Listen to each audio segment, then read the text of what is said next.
अस्सलामुअलैकुम। मेरा नाम है रुमाइसा काशिफ और मैं जमात दोम सी में पढ़ती हूँ। आज मैं आपको अल्लामा इकबाल की एक नज़म सुनाऊंगी जिसका उन्वान है हमदर्दी। टहनी पे किसी शजर की तन्हा बुलबुल था कोई उदास बैठा, कहता कि रात सर पे आई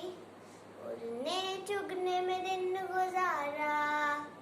पहुंचूं किस तरह आशिया तक, हर चीज पे छा गया है अंधेरा, सुनकर बुलबुल की आहोजारी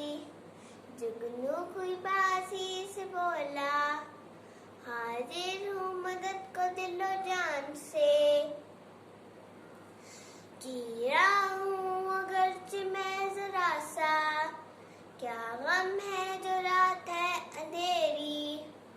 मैं राह में रोशनी करूँगा, अल्लाह ने दी है मुझको मशल, चमका के मुझे दिया बनाया, है लोग वही जहाँ में अच्छे,